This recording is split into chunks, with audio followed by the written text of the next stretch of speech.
ब्रह्मा कुमारी दादी जानकी जी कहती हैं, मम्मा को हम पहले से ही जानती थी, लेकिन जैसे कुमार का दादी, जिनको प्रकाश मणि दादी कहा जाता, उनके साथ फ्रेंडशिप थी, वैसे नहीं थी। वे दोनों उम्र में मेरे से छोटी हैं। मम्मा बहुत एक्टिव थी, वह हम लोगों से न्यारी थी, परंतु जब ओम मंडली में पहली बार हमने देखा तो बहुत आश्चर्य हुआ। वह सफेद फ्रॉक पहने हुई थी। जैसे हमने अनुभव सुना कि मम्मा बहुत फैशनेबल थी, लेकिन जब यज्ञ में आई तो टोटली चेंज। तो मम्मा को देखा सफेद फ्रॉक पहने हुई थी तो दादी को भी आश्चर्य हुआ। अन्य बहनों के भेंट में मम्मा बहुत चमकती हुई नजर आती थी। ओम मंडली में आते ही उनका परिवर्तन देख सबको अच्छा भी लगा और आश्चर्य भी लगा। जब मैं कराची में आई तो किसी ने मेरे से पूछा, तुमने मम्मा को देखा है, मम्मा से मिली हो? मैंने समझा कि बाबा की युगल जशोदा माता के लिए कहा होगा। मैंने कहा मिल लूंगी, लेकिन 2-3 दिन बाद पता पड़ा कि ये लोग मम्मा किसको कहते हैं। 1-2 साल में मम्मा में जो परिवर्तन आया वो बहुत विचित्र बात थी। मम्मा के नयन, मम्मा के चैन, मम्मा के बोल, मम्मा का व्यक्तित्व, यह सब अलौकिकता में परिवर्तन हो गए थे। जब मम्मा ज्ञान सुनाती थी तो लगता था कि यह सिर्फ बाबा का सुनाया हुआ ज्ञान नहीं सुना रही है, बल्कि उसको अपने में समाकर सुना रही है। एक दिन मम्मा को कुंज भवन की छत पर देखा था। मम्मा के कमरे के पास आंगन था। जब भी मैं मम्मा को देखती थी तो वह या तो छत पर या आंगन में कुर्सी पर बैठ चांदनी में बाबा से योग लगाते हुए दिखाई पड़ती थी। मम्मा को तपस्या करते हुए देख मुझे बहुत प्रेरणा मिलती थी। मम्मा जब मुरली चलाती थी तो हम लोग ऐसे तन्मय होकर सुनते थे कि मूर्तिवत हो जाते थे। मुरली 1.5 घंटा चलती थी तो हम भी एकाग्रता से बैठकर सुनते थे। मम्मा की मुरली इतनी प्यारी होती थी कि बात मत पूछो। पूरे यज्ञ में देखा जाए तो मम्मा बहुत कम बात करती थी। मम्मा का यह गुण मुझे बहुत अच्छा लगता था। उस समय मैं भी बहुत कम बात करती थी।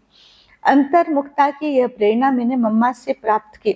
दूसरों के साथ बहुत कम संबंध रखती थी। कभी कभी दीदी के साथ थोड़ा बहुत बात करती थी। बातों बातों में मैंने दीदी से यह कहा था, दीदी माना बड़ी दीदी जिनको बाबा कहते हैं, हमारी मनमोहिनी दीदी। तो बातों बातों में मैंने दीदी से यह कहा था कि मैं मम्मा से डरती हूँ। इसलिए नहीं कि मैंने कोई गलती की थी, लेकिन ऐसे ही उनके पास जाने में थोड़ी झिझक होती थी। यह मम्मा को मालूम पड़ा। एक दिन मम्मा ने मेरा हाथ पकड़ा और कहा, क्या जनक तुम मेरे से डरते हो? मैंने कहा डरती नहीं हूँ, लेकिन कभी बात नहीं करते हो ना, इसलिए ऐसा कहा था। तो मम्मा ने कहा, अच्छा चलो आज आपसे ज्ञान की रो रिहान करेंगे। मम्मा हर एक के साथ इतना प्यार से और रिगार्ड से बात करती थी कि सबका मन भर आता था। मम्मा कहती थी कि जो गलती एक बार कर दी वो दूसरी बारी नहीं होनी चाहिए। मैंने ये गांठ बांध ली कि मैं मेरा रिकॉर्ड ऐसा ही रखूं जो दोबारा मम्मा से शिक्षा लेनी न पड़े। मम्मा कभी भी कोई कार्य बोलकर नहीं सिखाती थी, खुद करके सिखाती थी। एक बार हम सुबह 4 बजे नहीं उठे थे, क्योंकि लौकिक जीवन में तो हम जल्दी उठते नहीं थे। ओम मंडली में आने के बाद ये सुबह जल्दी उठना सीख लिया था। मम्मा 4 बजे आकर देखती थी कोई नहीं उठा तो वे धीरे धीरे सीढ़ी उतरकर किचन में चली जाती थी। किसी न किसी को पता पड़ जाता था, तब वे कहते थे मम्मा देख कर गई। तो हम सब उठकर तैयार हो जाते थे और मम्मा के सामने जाकर खड़े हो जाते थे। तब मम्मा मुस्कुराकर कहती थी, देखा आपके मंदिरों में भक्त उठकर घंटी बजा रहे हैं, आप देवता सोए पड़े हैं। तब से लेकर आज तक मैं अमृत वेले नहीं सोई हूँ। भोजन क्या है, कैसा है, मम्मा यह कभी नहीं देखती थी। जो मिला उसी को प्यार से स्वीकार कर लेती थी। कभी यह नहीं कहा कि आज नमक कम है, आज ज्यादा है, आज सब्जी अच्छी है, अच्छी नहीं है। खाने के समय मम्मा कभी भी इधर उधर नहीं देखती थी। ऐसे चुपचाप बैठी, खाया और चली गई। भोजन को प्रसाद के रूप में स्वीकार करती थी। मम्मा के सामने बाबा कुछ भी बात कहे, कुछ भी सुनाए, मम्मा कभी क्यों कैसे यह नहीं सोचती थी। सदा जी बाबा, हाँ जी बाबा कहते थे। इतना रिगार्ड था उनका बाबा के प्रति। मैं जब पूना में थी तब मम्मा हमारे पास 3 बार आई थी। बाबा के हर बोल पर मम्मा का अटूट विश्वास था। एक बार किसी ने मम्मा से पूछा, मम्मा पहले बाबा कहते थे कि जहाँ जीत वहाँ जन्म, आजकल बाबा उसके बारे में कुछ बोलते नहीं हैं, आपका क्या विचार है? तब मम्मा बोली, मेरा विचार कहाँ से आया, जो बाबा ने कहा है वही हम सबका विचार है। मम्मा ने कभी अपनी बुद्धि का अभिमान नहीं दिखाया। पूना में ही और एक बार मम्मा से किसी ने पूछा था, मम्मा आप मन को कैसे शांत रखती हैं? तब मम्मा ने कहा, यह मन तो हमारी छोटी बेबी है, मैं उसको कह देती हूँ कि अभी तुम शांत रहो, जब जरूरत पड़ेगी तब मैं तुमको बुला लूंगी, वह चुप बैठ जाता है। तो मम्मा मंजीत थी, मन के ऊपर जीत पाने वाली। यह कराची की बात है। मम्मा ऑफिस में बैठी थी तो मैंने जाकर पूछा, मम्मा हम क्या पुरुषार्थ करें? तब मम्मा ने कहा, सदैव समझो यह मेरी अंतिम घड़ी। तो मम्मा का अपना हर घड़ी अंतिम घड़ी मम्मा का स्लोगन ही था। क्या पुरुषार्थ करें? सदैव समझो यह मेरी अंतिम घड़ी है। और अंतिम घड़ी समझेंगे तो कितना टेंशन रहेगा स्व के ऊपर। वो दिन और आज का दिन, मम्मा का वो मंत्र मुझे भूला नहीं है कि हर घड़ी अंतिम घड़ी है और मुझे बाबा की याद में रहना है। मम्मा ने कभी अपना शो नहीं किया। वह कितनी सेवा करती थी लेकिन कभी अपने मुंह से कहा ही नहीं कि मैंने इतनी सेवा की। मम्मा 1.5 मास सेवा करके बेंगलोर से पूना आई थी। उन्होंने बहुत सेवा की थी परंतु फिर भी नहीं सुनाया कि यह सेवा करके आई हूँ। जो भाई उनको लेने गया था उसी ने थोड़ा सुनाया था।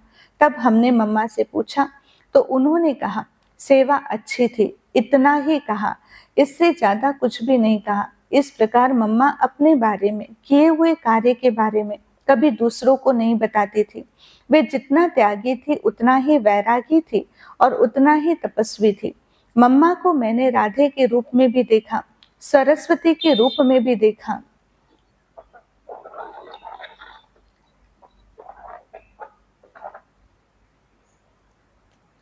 काली के रूप में भी देखा और जगदम्बा के रूप में भी देखा। बाबा सभा में अर्थात क्लास में सभी के सामने ही समझाने देते थे। किसी को व्यक्तिगत रूप से शिक्षा देनी होती तो उनको बाबा पत्र लिख देते, लेकिन मम्मा का समझाने का तरीका अलग था।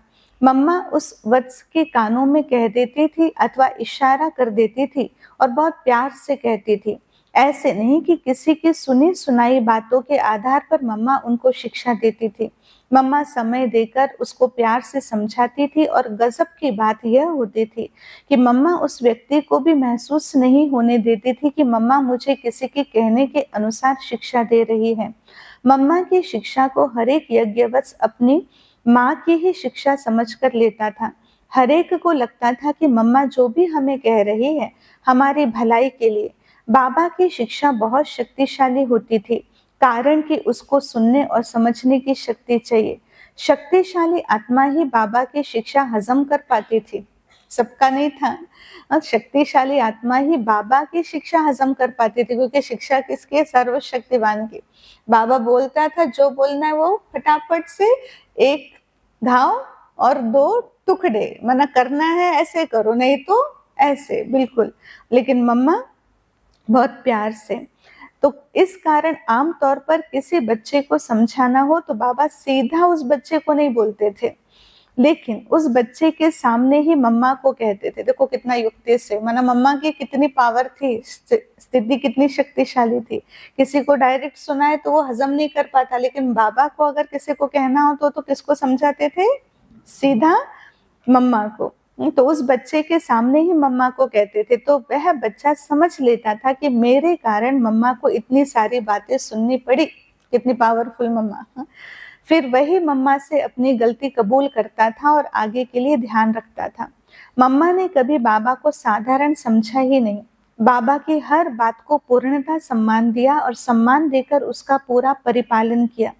कई बच्चे बाबा की बात को बहुत साधारण रूप में लेते थे, तो मम्मा सब बच्चों को बिठाकर समझाती थी कि बाबा को साधारण समझने की कड़ी भूल कभी नहीं करना। तो कितनी विशेषता है। आयु में सबसे छोटी, लेकिन मम्मा की कितनी ज्ञान की धारणाएं, बाबा के प्रति कितना निश्चय, हर बात में, हर गुण में, हर कलाओं में कितनी परिपूर्ण। किसी ने विशेष रूप से मम्मा को ट्रेनिंग थोड़ी दिया था, इसलिए कहा कि वो बनी बनाई राधे, बनी बनाई जगदम्बा। कैसे मम्मा के संस्कार थे, इसलिए नंबर 1 गई। तो मम्मा सब बच्चों को बिठाकर समझाती थी कि बाबा को साधारण समझने की कड़ी भूल कभी नहीं करना। बाबा का एक एक बोल बहुत मूल्यवान है, ऐसे कहकर हमें सभ्यता और अनुशासन सिखाती थी। मम्मा का बोलने का तरीका बहुत सम्मान, प्यार और मिठास वाला होता था। हमें मम्मा ने रीति रिवाज, सभ्यता, संस्कृति सिखाकर लायक बनाया और एक माँ का पाठ बजाया, और हम बच्चों का गुणों से श्रृंगार कर बाप के सामने रखा। मम्मा को मैंने जब से देखा तब से उनमें श्री लक्ष्मी के सब लक्षण स्पष्ट रूप में दिखाई पड़ते थे। मम्मा सर्व दैवी गुणों से संपन्न थी। मम्मा को देह से न्यारी होने के अभ्यास पर बहुत ध्यान रहता था। अशरीरी बनने का जो अभ्यास मम्मा का था वो हम सब के सीखने लायक था। मम्मा के सामने कोई भी आता था कुछ बात करने के लिए तो उसकी आवाज ही बंद हो जाती थी अथवा ज्यादा बोल नहीं पाता था। प्यूरिटी की पर्सनालिटी, रॉयल्टी, त्याग, फर्ज अदाई में सदा नंबर 1 थी। इतनी छोटी आयु में इतना बड़ा परिवर्तन अपने में कर लेना, यह बहुत बड़ी विशेषता थी।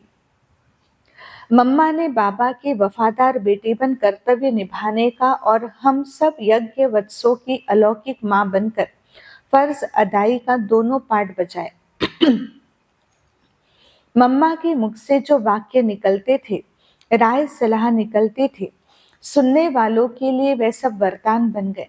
सबको अनुभव होता था कि इसमें मम्मा का कोई स्वार्थ नहीं, वो तो हमारी भलाई के लिए ही इतनी मेहनत कर रही है। मम्मा को दादा परदादा की आयु वाले भी माँ कहते थे, अपने हित चिंतक समझते थे। एक आदर्श माँ का काम होता है बच्चों को गुणवान बनाना और सभ्यता सिखाना। यह फर्ज मम्मा ने पूरा निभाया। मम्मा रोज मुरली जरूर पढ़ती थी अथवा टेप द्वारा सुनती थी, भले ही रात के 11 बजे हो, लेकिन कल की मुरली सुनकर ही मम्मा सोती थी। जितनी अपने कर्तव्य पर पक्की रही उतने ही ईश्वरीय पढ़ाई पर भी पक्की रही। हॉस्पिटल में भी मम्मा रोज मुरली सुनती थी।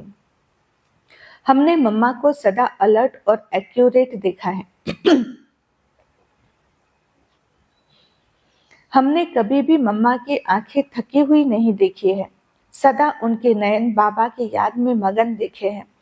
मम्मा में नम्रता इतनी थी कि जब बाबा कहते थे माता पिता का याद प्यार और नमस्ते, तब मम्मा अपने को माता नहीं समझती थी, ऊपर इशारा करते कहती थी कि उस माता पिता का याद प्यार और नमस्ते। मम्मा केवल जिम्मेवारी निभाने में, पालना देने में अपने को माता समझती थी। मम्मा ने माँ का पद स्वीकार नहीं किया, परंतु माँ का कर्तव्य स्वीकार कर उसको पूर्ण रूपे निभाया। बाबा के सामने वह एक छोटी बच्ची, नन्ही से बच्चे का रूप धारण कर लेती थी और यज्ञवत्स उन और भक्तों के सामने आदि देवी जगदम्बा माँ का रूप धारण कर लेती थी। इतना महान थी हमारी माँ सरस्वती। ब्रह्मा कुमारी राधे निर्मल शांता जी कहती है, मम्मा बहुत गंभीर और शांत थी। मम्मा मुरली भी चलाती थी तथा यज्ञ की सारी जिम्मेवारी भी निभाती थी। सब कार्य करना संभालना उनको ही करना पड़ता था। फिर भी उनके चेहरे, चलन और व्यवहार में कोई भी अंतर नहीं आता था। वे एकदम शांत, गंभीर, मधुर और एक रस रहे। उदाहरणार्थ, जब यज्ञ में बेगरी पाठ आया, कई बार खाने के लिए किसी को कुछ भी नहीं मिला तो कईयों के चेहरे फीके निस्तेज होते थे, लेकिन मम्मा को खाना मिले न मिले, उनके चेहरे पर सदा मुस्कान, निश्चिंतता, धैर्यता और बाबा पर अचल अटल विश्वास छलकता था। यहाँ तक कि यज्ञ में किसी का शरीर भी छूट जाता था तो भी मम्मा के चेहरे पर कोई बदलाव नहीं दिखाई पड़ता था। जब मम्मा की लौकिक माँ का देहांत हुआ, उस समय भी मम्मा ऐसी रही जैसे लौकिक रीति से वे उनकी कुछ भी नहीं है, एकदम शांत, स्थिर और एक रस। कभी कुछ हो जाए तो मम्मा हमें थोड़ा भी डांटे अथवा नाराज हुए, ऐसा कभी नहीं रहा। हमने तो अपनी इस जिंदगी में मम्मा में नाराजगी कभी देखी ही नहीं। संतरी बहन बाबा के साथ रहती थी और मैं मम्मा के साथ रहती थी। मैंने मम्मा को तो बहुत करीब से देखा है। मम्मा एकदम रॉयल थी। वह कभी जोर से नहीं हंसती थी, सिर्फ मुस्कुराती थी। मम्मा में गुस्सा था ही नहीं। मम्मा कहती थी कि काम, क्रोध, अहंकार आदि नरक के द्वार हैं, इसलिए तुम बच्चों को कभी गुस्सा नहीं करना है। अगर कोई गुस्सा करता था तो उस समय मम्मा हंसते हंसते बोलती थी, देखो गुस्से को क्या कहते हैं? क्रोध कहते हैं ना। क्रोध को भूत कहा जाता है। क्रोध आया, माना अपने अंदर भूत प्रवेश हो गया। इसलिए कभी भूत नहीं बनना, अर्थात क्रोध नहीं करना। कुछ भी हो जाए लेकिन क्रोध नहीं करना। कोई आवाज से बोलता था तो मम्मा उसको प्यार से समझाती थी, देखो तुम आश्रम में रहते हो, ऊंची आवाज से नहीं बोलना चाहिए, बहुत धीमे से बोलना चाहिए, शांति से बोलना चाहिए, बहुत कम बोलना चाहिए, मीठा बोलना चाहिए। यदि किसी ने कोई बड़ी गलती भी की हो तो भी उनको कहती थी, इधर आओ, यह ठीक हुआ? उनसे पूछती थी, यह ठीक हुआ? जो गलती करेगा भला वो कैसे कहेगा कि यह ठीक हुआ? तो मम्मा कहती थी, आगे के लिए ध्यान रखो, दोबारा ऐसी गलती नहीं होने देना। मम्मा कभी यह नहीं पूछती थी कि यह गलती क्यों हुई, जो हुआ सो हुआ, लेकिन उसको प्यार से सुधारने की युक्ति और शक्ति प्रदान करती थी। इस प्रकार प्यार से, इशारे से उस व्यक्ति के हृदय का परिवर्तन कर देती थी। मुझे साक्षात्कार तो नहीं होता था, मगर मैं जब भी मम्मा को देखती थी तो मुझे लगता था कि ये लक्ष्मी ही बनेंगे, यह सत्युग की महारानी है। मैं सेवा नहीं करती थी, शहजादी जैसे रहती थी। मम्मा मुझे मुस्कुराते हुए कहती थी, जाओ बच्ची, उनको ज्ञान समझाओ, सेवा करोगे तो मेवा मिलेगा, जाओ उनको बाबा का ज्ञान सुनाओ। इस प्रकार मम्मा ने मुझे ज्ञान समझाना सिखाया, सेवा करना सिखाया। क्योंकि निर्मल शांता दादी का अनुभव है ना, निर्मल शांता दादी ब्रह्मा बाबा की लौकिक बेटी है, तो बाबा ने पालना ही बचपन से शहजादियों जैसे दी थी, तो आदत ही नहीं थी, लेकिन मम्मा ने सिखाया। मम्मा बहुत गुणवान थी, वह गुप्त तपस्विनी थी, देखने में साधारण लगती थी, लेकिन वह गुणों की खान थी। हमने तो जीवन में मम्मा का मूड ऑफ होते कभी नहीं देखा। बाबा के हर वचन का पालन शीघ्र और संपूर्ण रूप से किया करते थे। मम्मा में पालना की शक्ति अद्भुत थी। मैं मम्मा को माँ मम्मा कहती थी और लौकिक माँ को यशोदा मैया कहती थी। इतनी पालना की शक्ति और प्यार की शक्ति थी मम्मा में। मैं तो बचपन से ही बहुत लाड़ प्यार से पली थी। मुझे अपने व्यक्तिगत काम ही करने नहीं आते थे, अपने बाल भी बनाने नहीं आते थे। मैं तो शहजादी जैसी थी, हर काम के लिए घर में नौकर रहते थे, लेकिन मम्मा ने मुझे हर कार्य करना सिखाया, गाड़ी चलाना, ज्ञान समझाना, बर्तन मांजना आदि आदि। इसका आधार मम्मा के स्नेह शक्ति और पालना की शक्ति थी। इन्हीं श्रेष्ठ संस्कारों ने, मीठे स्वभाव ने एवं दैवी गुणों ने मम्मा को यज्ञ माता बनाया। हम मम्मा बाबा के तख्तनशीन कैसे बने? पहली बात है, कोई भी गलती न करो, काम, क्रोध आदि का अंश मात्र भी न हो, देह अभिमान न हो, निरंतर अशरीरी स्थिति में रहो, दिल से बाबा को याद करो और सेवा करो, तब मम्मा बाबा के तख्तनशीन बनेंगे। मम्मा की तरफ से ब्राह्मण परिवार के लिए मेरा यही संदेश है कि मम्मा हमेशा कहती थी, क्रोध भूत है, बाबा के बच्चों कुछ भी हो जाए परंतु क्रोध नहीं करना। अगर कोई नुकसान भी हो जाए तो उसको भी प्यार से समझाओ। ब्रह्मा कुमारी दादी चंद्रमणि जी अपना अनुभव सुनाती हैं। मैं कुंज भवन में मम्मा की असिस्टेंट थी। इसके कारण मुझे मम्मा के साथ का संग रहने का, उनसे सीखने का बहुत अवसर मिला। मम्मा के हर गुण मुझे बहुत अच्छे लगते थे। मम्मा तो सच्ची योगिन थी, कभी व्यर्थ बातों में, व्यर्थ कार्यों में समय गवाए हमने मम्मा से कभी देखा ही नहीं। हर किसी के गुण देखना, अवगुण न देखना, न वर्णन करना, दूसरों को ज्ञान समझाना, शिक्षा देकर किसी का जीवन बनाना, कन्याओं को निडर और शक्ति शेरनी बनाकर बाबा को समर्पित कराना, ये सब विशेषताएं मैंने मम्मा से सीखी। इस प्रकार हर एक भाई बहन के, छोटे हो या बड़े, गुणों से प्यार करना मैंने मम्मा से ही सीखा। मम्मा ही समझाती, मम्मा की समझाने सदैव बेहद की होती थी। उनका भाव सदा अनादि और आदि का होता था। हर बात को, हर व्यक्ति को वे बेहद के रूप में देखती थी। मैं समझती हूँ कि मम्मा में इतने सारे दैवी गुणों की धारणा का कारण यही बेहद की दृष्टि, वृत्ति और भावना थी। मम्मा निर्भय बहुत थी। वह कभी किसी से डरती नहीं थी। शक्ति स्वरूपा थी, सदा योग निष्ठ थी। कर्मेंद्रिया सदा उनके अधीन थी। वे सबको मातृ प्रेम की भासना देती थी। आयु में छोटी थी, फिर भी उनसे बड़ी आयु वाले भी उनको मम्मा कहते थे। इतना ही क्यों, उनकी लौकिक माँ भी उनको मम्मा ही कहती थी। इसका कारण मैं यही समझती हूँ कि मम्मा ही भविष्य में श्री लक्ष्मी बनने वाली है। मम्मा के ओम मंडली में आते ही बाबा ने उनको पहचान लिया था। कई बार हम बाबा से पूछते थे, मम्मा